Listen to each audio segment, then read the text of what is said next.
علی بھائی یہ بتا دیجیے گا کہ جنگ جمل، جنگ صفین اور جنگ نہرواں کے حوالے سے اہل سنت کی کتب کیا کہتی ہیں؟ نیز مولا علی علیہ السلام اور ان کے مخالفی دونوں ہی بیک وقت درست تھے، جبکہ آپ لوگ سیدنا مولا علی علیہ السلام کو خلیفہ بھی مانتے ہیں۔ جی علی الحمدللہ ہم ان کو خلیفہ راشد مانتے ہیں اور ان کے مخالفین کو خطا پر مانتے ہیں۔ البتہ اہل سنت میں دو رائے پائی جاتی ہیں۔ جو نارمل اہل سنت ہیں وہ تو کہتے ہیں کہ مخالفین کی غلطی اجتہادی ہے، اور چونکہ وہ مجتہد تھے ان کو ایک اجر ملے گا اس خطا کے اوپر۔ اور جو ذرا دلیر قسم کے لوگ ہیں اہل سنت کے ہاں، جن کو پتہ ہے کہ یہ معاملہ کچھ اور تھا، وہ کہتے ہیں جی کوئی اجتہادی غلطی نہیں ہے، وہ غلطی اگر اجتہادی ہے بھی تھی تب بھی عمار ابن یاسر رضی اللہ تعالیٰ عنہ علیہ السلام کے شہادت کے بعد، ان کے قتل کے بعد، اس کے بعد تو کھل کے سامنے آ گیا کہ وہ بغاوت پر مبنی تھی، اس کے بعد تو غلطی سے رجوع کرنا چاہیے تھا۔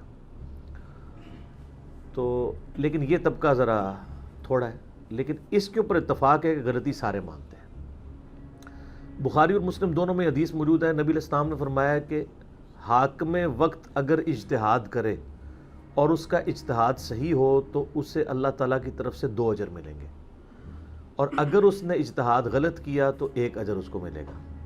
یہ حدیث حاکم کے بارے میں تھی، یعنی مولا علی علیہ السلام اگر جنگ جمل صفین نہروان پہ معاذ اللہ غلطی پر ہوتے تو ان کو 1 اجر مل ہی جاتا، اور جو وہ اب درست ہیں الحمدللہ، اہل سنت اہل تشیع دونوں مانتے ہیں، اور بخاری مسلم میں درجنوں حدیث اس پر گواہ ہیں، تو ان کو 2 اجر ملیں گے۔ مخالفین کے اجر کی تو کہیں بات ہی نہیں ہے، یہ خام خواہ گھسیٹ کے مخالفین کو اس میں شامل کرنا۔ اس میں الفاظ تو پڑھیں بخاری مسلم کے کہ حاکم وقت اگر اجتہاد کرے، حاکم کی پوسٹ بڑی ہے نا، کہ وہ اگر یہ اجتہاد کرتا ہے کہ مجھے اب ریٹ آف دی گورنمنٹ کو کوئی پارٹی چیلنج کر رہی ہے تو میں نے اب اس کے ساتھ کس طریقے سے بیہیو کرنا ہے، اور اس میں وہ پھر اگر قتال بھی ان کے خلاف کرتا ہے تو یہ اس کا ڈیسیژن ہے۔ جیسے سورۃ الحجرات میں ہے کہ اگر مسلمانوں کا کوئی گروہ باغی ہو جائے تو اس کے خلاف قتال کرو، یہاں تک کہ اسے یعنی مین سٹریم کے اندر لے آؤ۔ اس سورۃ الحجرات کی آیت کے تحت اہل سنت کی آپ تفسیر اٹھا کے دیکھ لیں تو وہ کہتے ہیں اس کی نمائندہ مثال سیدنا علی کی جنگیں ہیں، کیونکہ پہلے 3 خلفائے راشدین کی جنگیں جو ہیں وہ تو ان میں کوئی جنگ آپ کو مسلمانوں کے خلاف نہیں ملتی ہے۔ سیدنا علی کی جنگیں تینوں ہی مسلمانوں کے خلاف ہوئی ہیں، ان مسلمانوں کے جنہوں نے حاکم وقت کے خلاف بغاوت کی ہے۔ یہی وجہ ہے کہ سیدنا علی رضی اللہ تعالیٰ عنہ کی تمام جنگوں پہ آپ کو بخاری مسلم میں درجنوں احادیث مل جاتی ہیں۔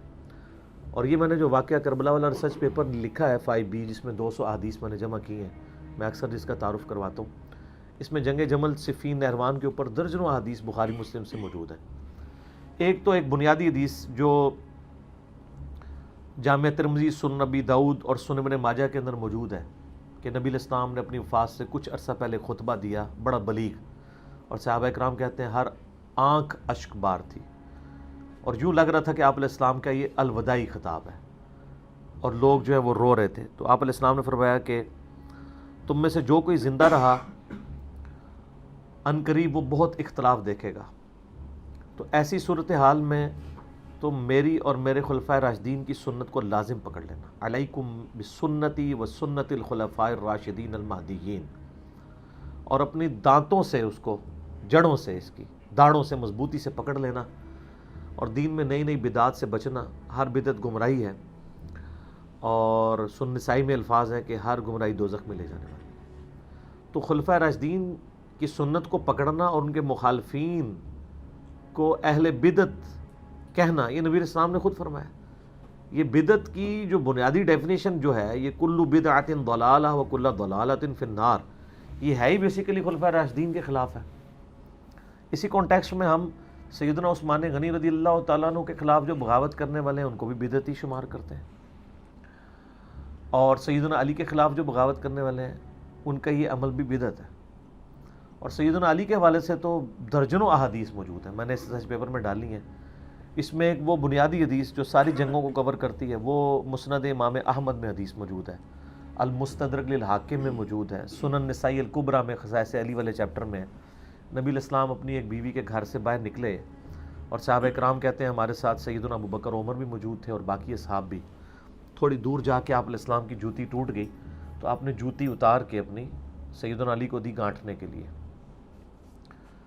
اور پھر کہتے ہیں کہ ہم چل پڑے پیدل. تھوڑی دور جا کے نبی علیہ السلام کھڑے ہو گئے کہ حضرت علی چونکہ جوتی گانٹ رہے تھے تو ان کا انتظار کرنے کے لیے.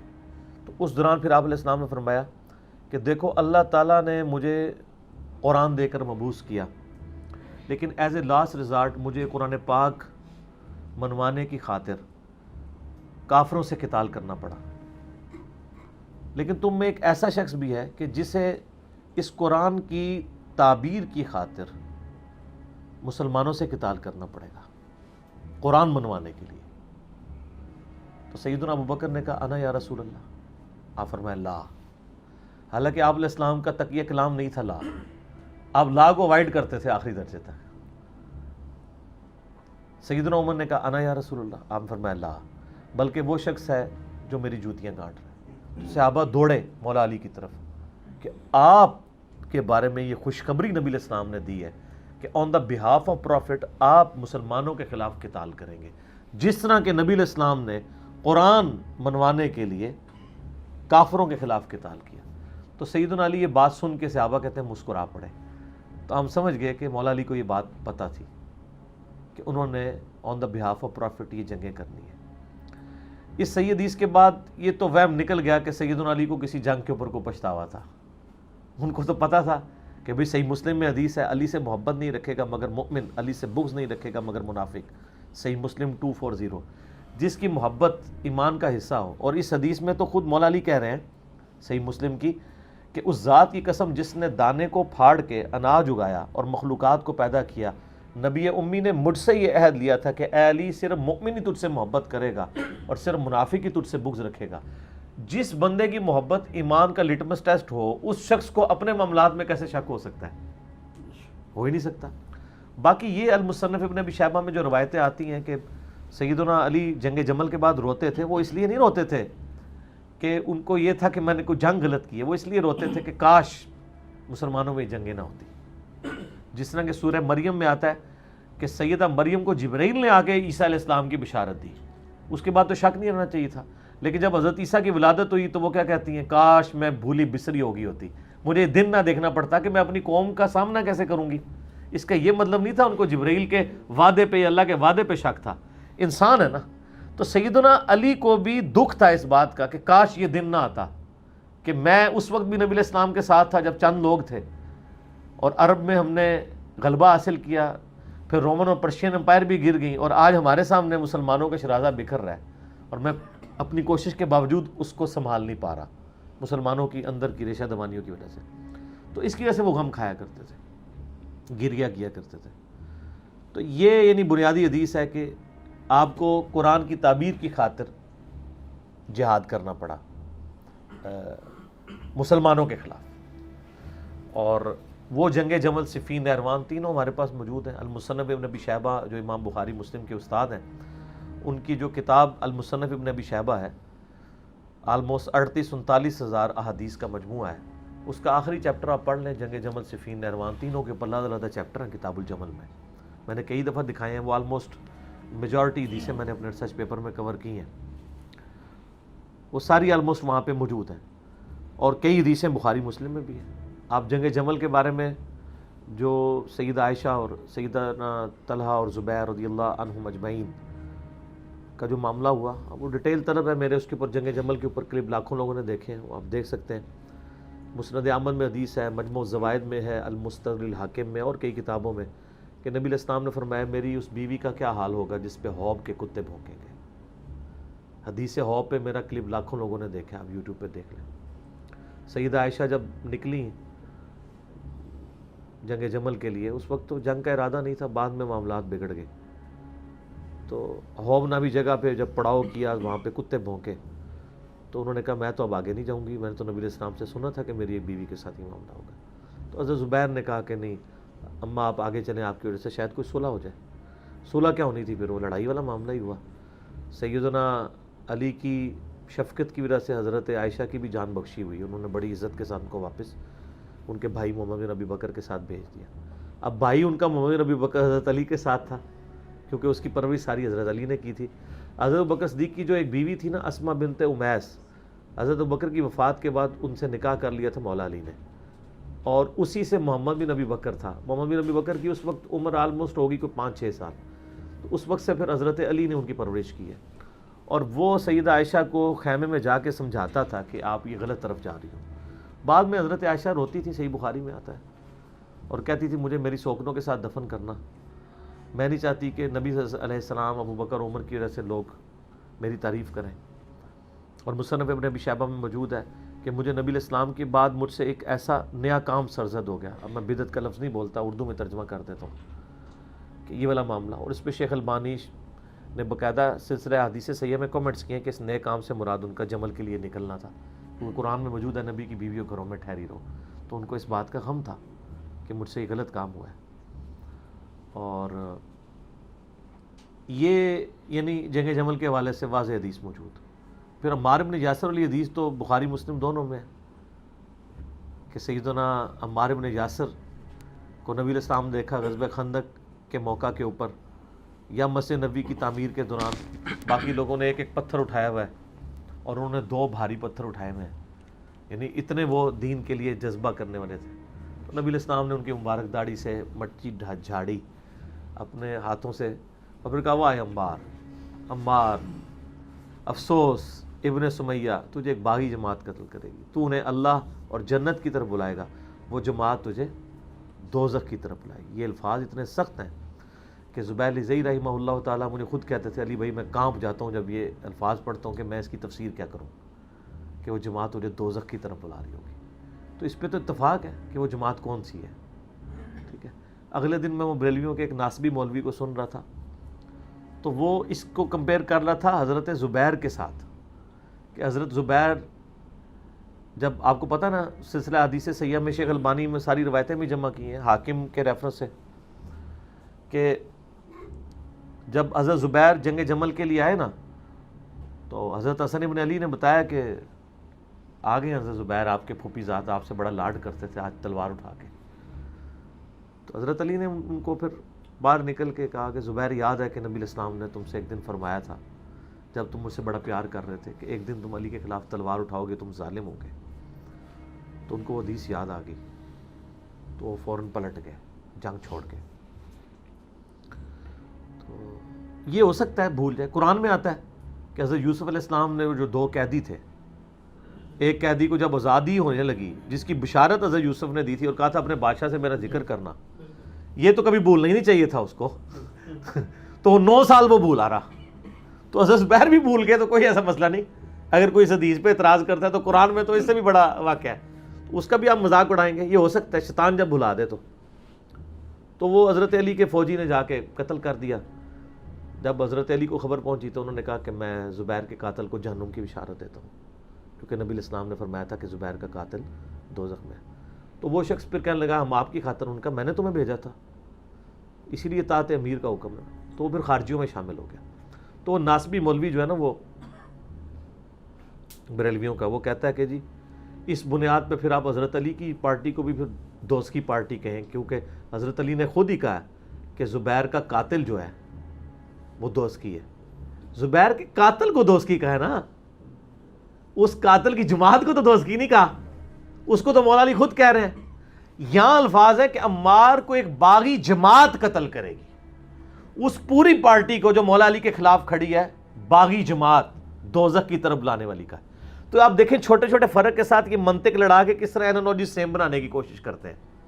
ٹھیک ہے. تو یہ کیا سمجھتے ہیں لوگ گھاس کھاتے ہیں؟ ہمیں نہیں پتا کہ آپ 2 بالکل ڈیفرنٹ چیزوں کو ایک بنا کے پیش کر رہے ہیں.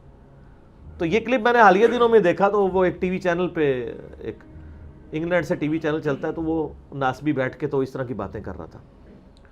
تو جاہل آدمی مطلب پتہ ہی نہیں ہے کہ 2 چیزوں ڈیفرنٹ چیزوں کو آپ ایک طرف ایک انڈیویجول ہے، ایک طرف پوری جماعت کو کہا. حالانکہ وہاں بھی ایک انڈیویجول بھی تھا، مسند احمد میں موجود ہے، ابو الغادیہ نام کا بندہ ہے، صحابی ہے، اور عام صحابی نہیں ہے، صلح حدیبیہ کا صحابی ہے. اور مسلم شریف میں حدیث ہے کہ جو لوگ جنہوں نے بیعت رضوان میں میرے ہاتھ پہ بیعت کیا ان کو دوزخ کی آگ نہیں چھوئے گی. یہ حدیث مسلم شریف میں ہے، ابو داؤد میں بھی ہے، صحیح مسلم میں بھی موجود ہے. ابو الغادیہ جو ہے وہ اصحاب شجرہ میں سے ہے.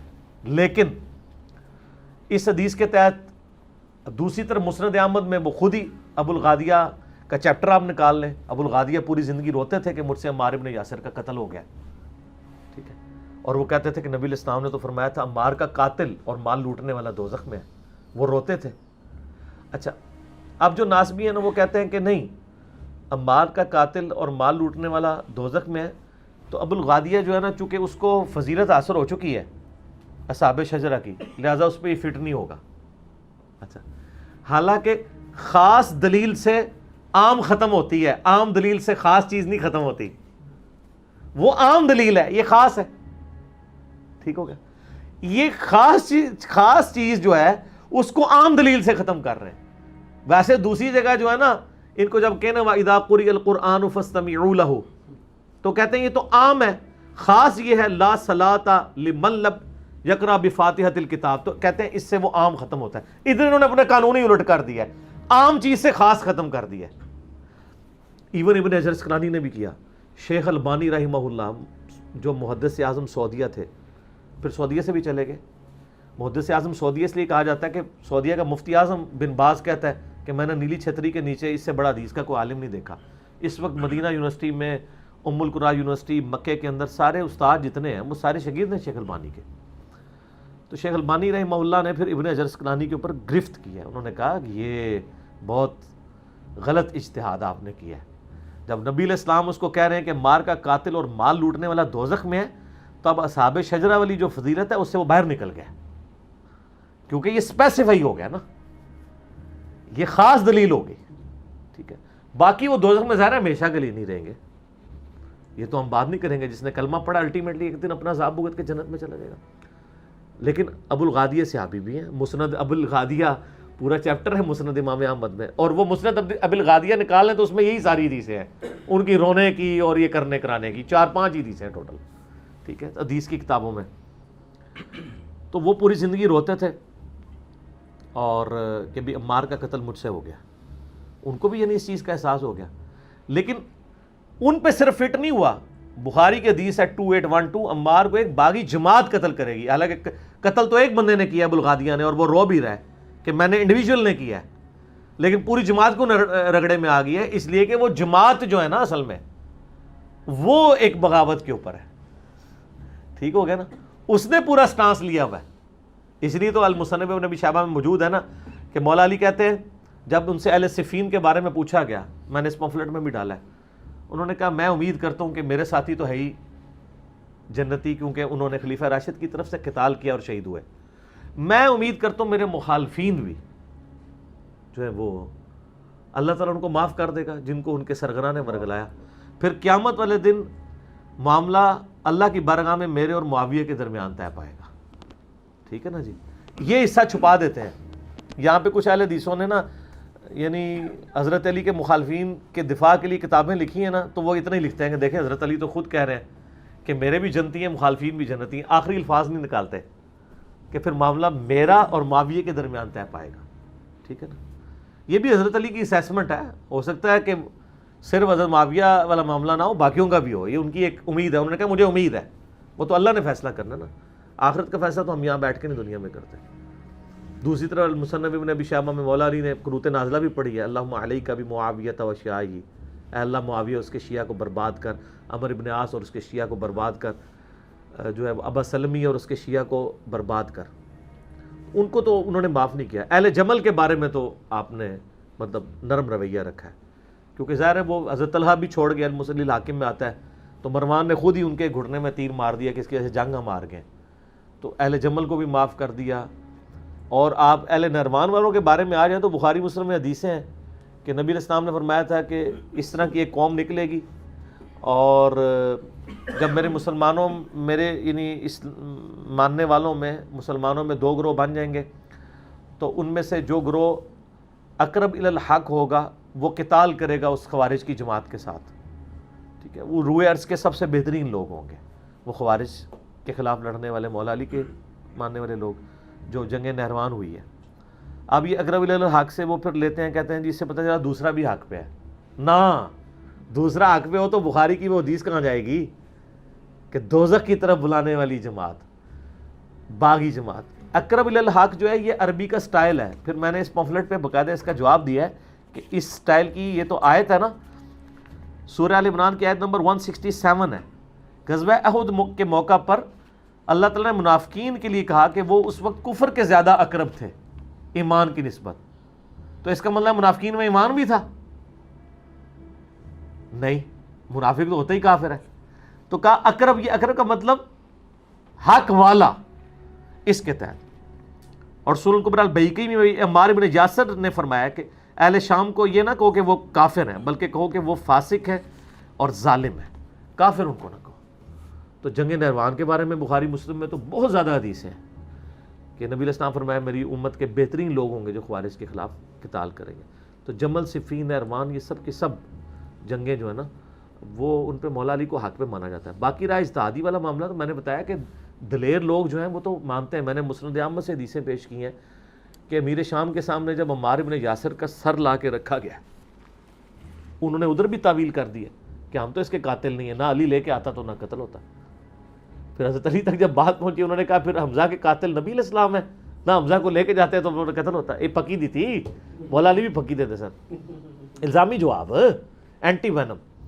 تو یہ مطلب اس طرح کی لیم ایکسکیوزز اس زمانے میں لوگ پیش کرتے تھے. اب یہ آپ اگر یہاں پہ حدیثیں پڑھیں تو میں نے یہاں پہ ان حدیثوں کے اینڈ پہ نا علامہ بدر الدین عینی حنفی, دو امام ہیں جنہوں نے ایک زمانے میں بخاری کی شروحات لکھی ہیں. ابن حجر اسقلانی 852 ہجری میں فوت ہوئے ہیں, فتح الباری لکھی ہے, پوری دنیا میں مشہور ہے. اسی زمانے میں 856 ہجری میں یہ فوت ہوئے ہیں علامہ 855 ہجری میں بدر الدین عینی. انہوں نے لکھی ہے عمدۃ القاری, بخاری کی شرح. ٹھیک ہو گیا. تو وہ اس کی شرح میں حدیث نمبر 7083, بخاری کی ایک حدیث ہے 7083, اس کی شرح کرتے ہوئے بدر الدین عینی لکھتے ہیں کہ امام کرمانی نے کہا کہ سیدنا علی اور حضرت معاویہ دونوں ہی مجتہد تھے. زیادہ سے زیادہ یہ ہے کہ حضرت معاویہ کو اجتہاد میں خطا لاحق ہوئی, ان کو 1 اجر ملے گا, جبکہ سیدنا علی کو 2 اجر ملیں گے. تو پھر امام بدر الدین عینی نا انجینئرنگ کرتے ہیں ان کے اس جملے کی.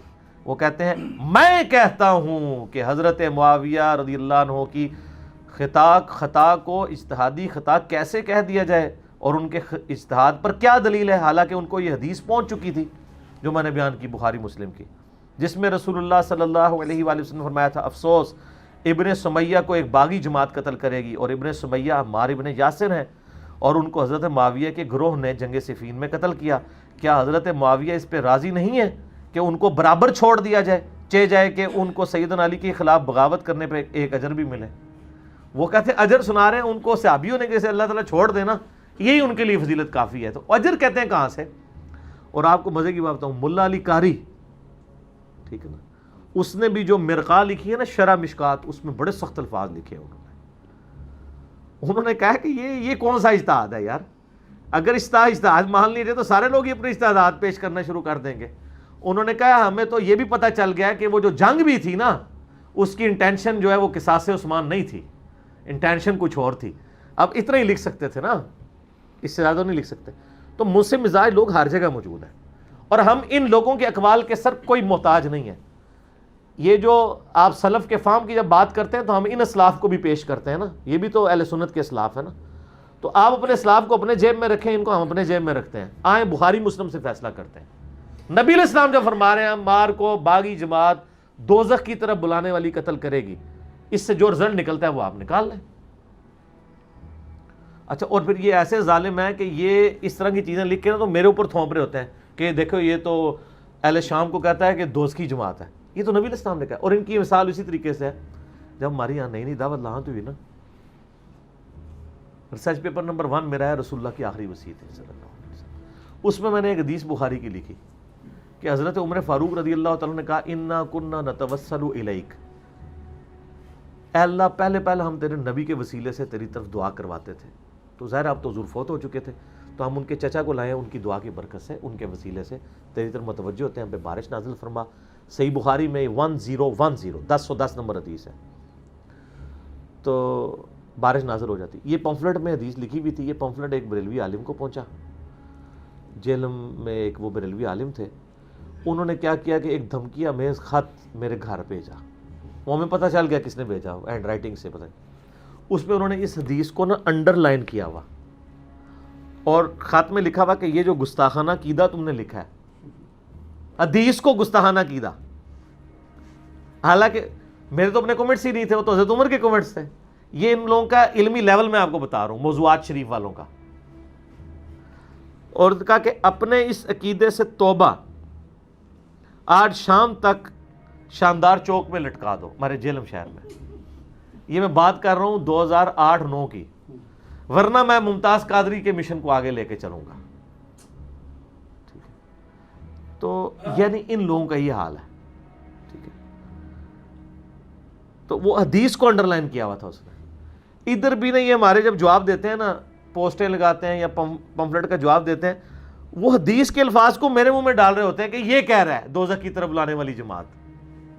ٹھیک ہے، میں نے اللہ کے فضل سے یہ 200 روایتیں جو کربلا کے اوپر جمع کی ہیں پس منظر پہ، جمل، صفین، نہروان، شہادت عثمان رضی اللہ عنہ علیہ السلام کے اسباب، کہیں پہ بھی اپنے ذاتی کومنٹس کو ایک رزلٹ کے طور پہ نہیں پیش کیا. جو کچھ حدیث میں لکھا ہوا ہے، حالانکہ بڑے بڑے سخت الفاظ تھے، لیکن میں نے ان کو حدیث میں ہی رہنے دیا ہے کہ یار آپ خود فیصلہ کر لیں. آپ اگر آپ یہ سمجھتے ہیں ان حدیثوں کو آپ آن کرتے ہیں تو اپنے ممبر پہ حدیثیں بیان کر دیں، خود شرح اس کی بیان کر دیں. آپ کی عوام خود ہی پوچھ لے گی کہ یار یہ کیا، وہ کہے گی یہ تو شرح بنتی نہیں ہے. ٹھیک ہے، یہ شرح تو یہ نہیں ہے، یہ تو شرح ہے، شرح نہیں ہے. تو جنگ جمل، صفین، نہروان پہ اہل سنت کا موقف یہ ہے کہ مولا علی حق پہ تھے، لیکن مخالفین کو ہم کافر نہیں کہتے، فاسق اور ظالم سمجھتے ہیں، اہل بدعت سمجھتے ہیں. ٹھیک ہو گیا، بس جنرلی بات کرتے ہیں، ہم اسپیسیفکلی کسی کا نام نہیں لیتے. یہ ہمارا ریسرچ پیپر ہے میرے بھائیوں، ریسرچ پیپر نمبر 5B، واقعہ کربلا کا حقیقی پس منظر 72 صحیح الاسناد احادیث کی روشنی میں، جس میں نے اہل سنت کی مین سٹریم کی کتابوں سے تقریباً 200 روایتیں جمع کی ہیں. اکثر صحیح بخاری اور صحیح مسلم سے احادیث ہیں، اور جو بخاری اور مسلم سے ہٹ کے باقی روایتیں ہیں ان کے اوپر میں نے دور حاضر کے جو بڑے بڑے محدثین ہیں، شیخ البانی رحمہ اللہ تعالی، شیخ زبیلیزئی رحمہ اللہ تعالی، شیخ شعیب ارناؤت رحمہ اللہ تعالی، اس کے علاوہ سلیم اسد حفظہ اللہ تعالی، شیخ غلام مصطفیٰ ظہیر حفظہ اللہ تعالی، اور باقی جو بڑے بڑے محدثین جن کی یعنی یہ فیلڈ ہے، ان کی تحکیم کے ساتھ احادیث جمع کی ہیں.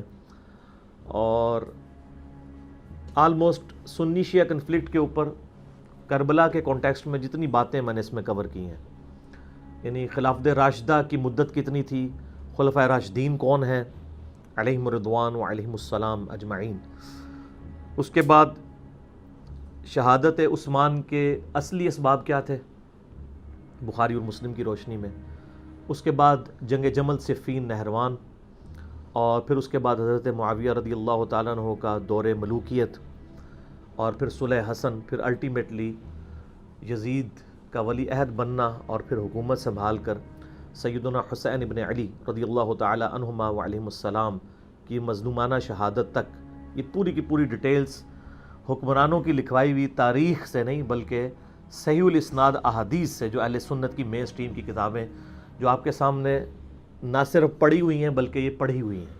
ایک ایک کا نمبر میں نے بیروت دارالاسلام، اور جو بیروت میں آپ کو پتہ ہے کلمی نسخے بھی موجود ہیں حدیث کی کتابوں کے، ان کا ہے وہ دارالکتب العلمیہ جو یہ ساری حدیث کی کتابیں چھاپتا ہے، ان کی جو انٹرنیشنل نمبرنگ ہے، اور میں حرمین بھی جس کو فالو کرتے ہیں اس کے مطابق میں نے یہ سارے کے سارے نمبر اس میں ڈالے ہیں. آپ کاؤنٹر ویریفائی بھی مکتبۃ الشاملہ اور باقی سافٹ ویئر سے کر سکتے ہیں.